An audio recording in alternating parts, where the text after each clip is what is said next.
Sonic Lab TV.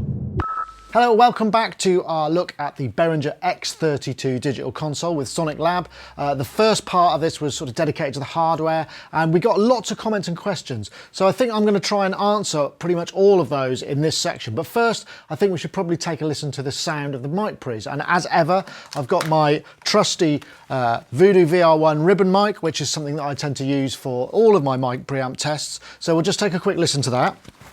So I've switched over to the mic. That's what we're currently listening to. The view that you can see is the button I've got pressed for the view of the input channel.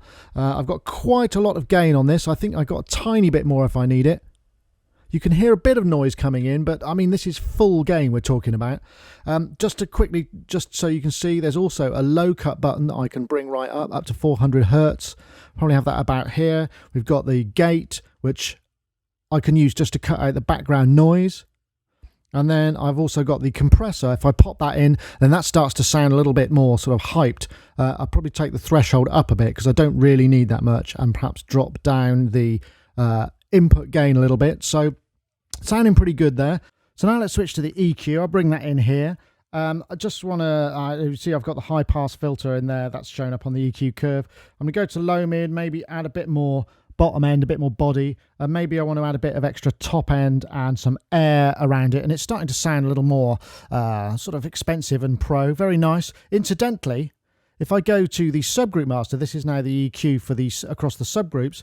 I've got more than 4 bands. I've got 1, 2, 3, 4, 5, 6 bands that I can access over subgroups, which is very handy. So now a lot of people have also been asking about the effects and how they work. We'll show you those quickly now.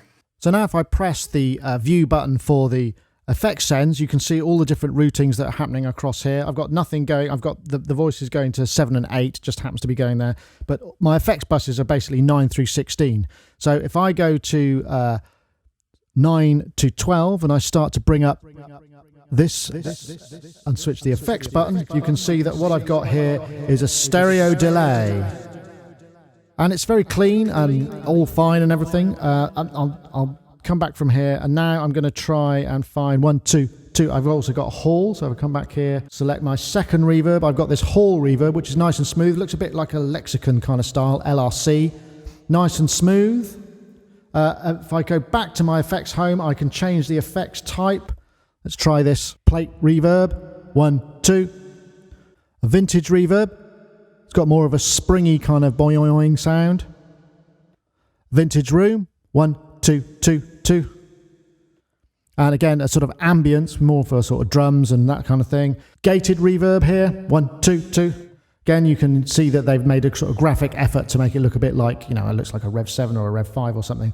Try a bit of stereo chorus and bring that in and see how that sounds. That's kind of sounding good. And what you can do, the routing here, if I come here, I can send it to the different buses. So I can take the sends from different buses, or there are other kind of effects. I'll just take the chorus off there, which allow me to send them as inserts, and I can insert them across channels or buses. This is particularly effective when you're talking about graphic EQ, because the graphic EQ allows me to set that up. Like, so if I wanted to monitor sends, I can then press the button which says graphic EQ on faders, and now I'm moving the faders below the subgroups to affect the individual frequencies. So probably not the first time that's been done. First time I've seen it, certainly, and a nice way of, if you're working live, a way to kind of quickly get hold of graphical frequencies and just pull them down for ringing out monitors or whatever. Because remember, this can be used as a live desk as well.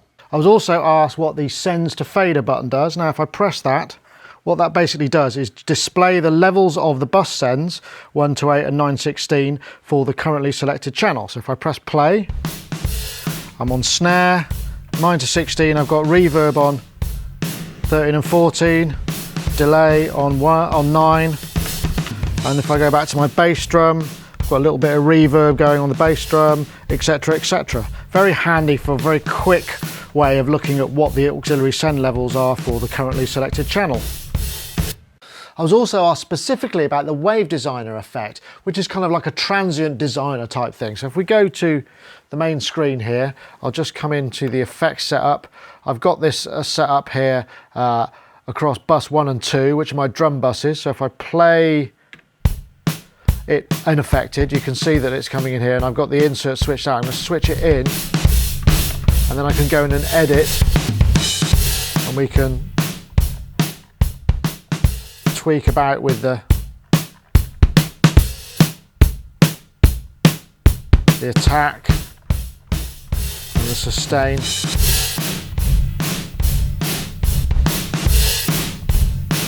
And do a whole lot of different kind of transient designs.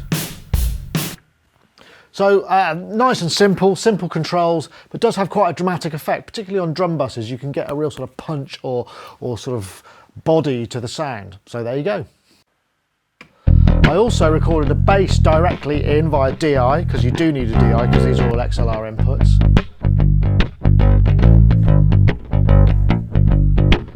Plenty of bottom end there. And also what you were seeing there was me using the assignable section as the MIDI remote control, which I should probably go into next. There's a lot of you have been asking about how that functions as well. So the first thing I need to do is go into Setup, select the remote tab by tabbing along with these buttons here. Then you can see that I've got the opportunity to go to Mackie Control, Huey or MIDI CC mode. And that basically tells me what protocol I'm going to be using in MIDI remote mode. Then I can go over here and hit my remote button. Actually, if I do it like this, you can see the faders jump into remote mode, and then I've got the tracks from my DAW, which is currently connected via the Firewire. I'm in transport mode, I press play. And my DAW starts to play nicely, as it should. So now I can take the fader, that's the bass drum fader, that's the snare drum fader, etc, etc. It all works as you'd expect. I can also do things like switch different banks switch between the banks of the different channels that I'm looking at. I can obviously mute and solo the tracks.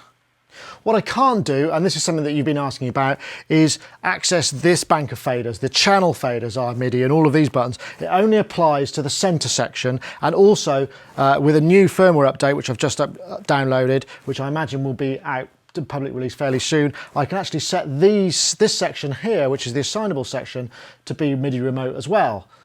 I've got these two buttons set to be stop and play, and I can easily assign these to various different MIDI control functions or remote in the setup utility. I've also got it set up so that I can hit the record button here, which means I'm going in to record on all 16 Firewire inputs that I've got set up. Very handy if I'm working with a laptop in a live situation and I just want to record the output of the desk. Incidentally, while we're looking at these little LCDs, I want to show you something that's very cool. Hitting utility, and I can change the background color, the icon, and the text if I can type it in, which is really useful for seeing very quickly how the desk's set up, and will mean that we don't have to have a ton of nasty tape stuck all over it. So going back to the MIDI control aspect of it, I mean, it's not a fully kind of functional MIDI remote control, but it's pretty damn good considering all the other features this desk has. I mean, you haven't got pan controls and there aren't sort of plug-in control, that sort of thing. But just for basic faders and transport and mute and solo and record and that sort of things, it really does do a pretty good job.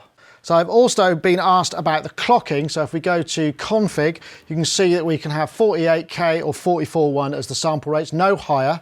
The synchronization, that's digital sync of the audio engine. Local, that means that this is the master. You can accept clock over AES-50, and also this bracketed, the Firewire card is bracketed because apparently, according to Behringer, the clock is just not solid enough for that. So at the moment, your only real options are have this as the bus master, as the clock master, or figure some way out of getting word clock into the AES-50 ports. Now, I realise that for some of you who maybe want to use this as the heart of your setup and you've got lots of audio hardware that maybe, you know, has word clock I/O, it's going to be a bit of a problem. There will be more cards coming for the X32 that may well have the ability to have word clock input and synchronization. In fact, one of the cards that we've been told about is a direct USB interface that effectively lets you have a USB audio interface, plug a drive directly into and record 24 channels directly out onto a hard drive, which is going to be pretty interesting. But there's no release schedule for any of these things yet, so don't get too excited. So now I've pretty much covered all of the stuff that you asked about. Obviously, I don't have an AES-50 S16 stage box here yet, or any of the P16 personal monitoring systems. Hopefully that'll come before I've got to send the board back, and we can maybe have a look at that. But again, just leave any more questions that you want answered in the comments below. There's a few niggles that I'd quite like to see fixed. I mean, there's things like when you're in EQ mode, it'd be nice to just zero a frequency by double tapping something that way, you know, so you can flatten the EQ very quickly. Same thing is with channel pairing. On most desks you can do things like press 2 select buttons on adjacent channels and they'll automatically pair. There's just a few more steps to do that in the X32, but you know, operationally that's not that big a deal. With this, I think what they're trying to do is just say, look, we can make really good stuff as well. And from what I've seen with the hardware and the just the general build quality and the design, they really have put a lot of effort into it, and it feels like it's a quality item. It's about just over 2,000 UK pounds full list price, 2,800 US dollars. I think euros will scroll below. But at this price, I mean, it's really hard to see how Behringer could do any better. I mean, obviously, you know, after 5 years on the road, you might find it starts falling apart. We won't know that now. But remember, we've got a 3-year warranty. So if there are any hardware problems, they'll replace it. And to be honest, I used to do a lot of front of house sound, and I would really like to try and do a gig with this thing. I think the prospect of it actually makes me kind of quite excited, which is saying something. So I think Behringer have done a fantastic job with the X32, and what can I say? Try one out. I think you'll find it's very impressive.